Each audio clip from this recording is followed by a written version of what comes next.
Hello everyone, it's day 28 of our series on the Celtic Saints, and today we're considering St Cadoc and Ephesians 6 chapter 10 verses 16, the armour of God.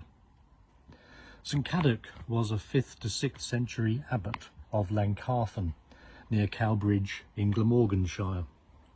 Cadoc's story was written shortly before 1086 by Lyfrith of Llangcarfen, and historians believe that it was written with the purpose of honouring the house and securing its endowments. Cadoc, meaning battle glory, began life under a cloud of violence, for his father was one of the lesser kings of Wales, a brother of St Petroc and a robber chieftain. In adulthood, Cadoc refused to take charge of his father's army, preferring to fight for Christ.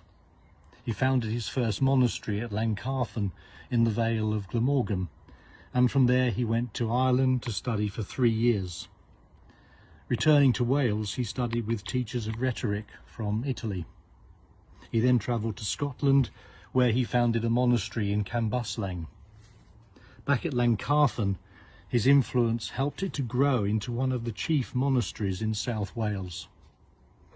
Unfortunately, Llangcarfen did not survive the intrusion of Norman power into South Wales and was dissolved in around 1086. One tradition has it that Cadoc went on pilgrimage to Rome, but more certain is the knowledge of his time in Brittany. He settled there on an island in the Ettal River, now called l'Île de Cadoc, where he built an oratory, founded a monastery, and devoted himself to spreading the gospel. There are chapels dedicated to him at Bells and local Mendon in Morbihan, and at Gowanich in Finisterre, where he's called upon to cure the deaf. His name is also the basis of some 30 Breton place names.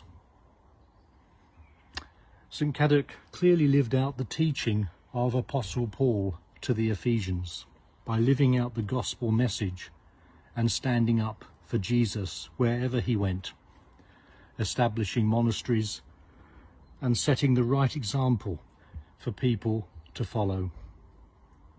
He's an example too to us to live out Paul's prayer that's found a little earlier in Ephesians in chapter 3, verses 16 to 19. Paul prayed, "I pray that according to the riches of the Father's glory, he may strengthen you with power through his Spirit in your inner being, so that Christ may dwell in your hearts through faith, as you are being rooted and grounded in love. I pray that you may have the power to comprehend with all the saints, including St Cadoc, what is the breadth and length and height and depth, and to know the love of Christ that surpasses knowledge, so that we may all be filled with the fullness of God." Enjoy your day, and God bless.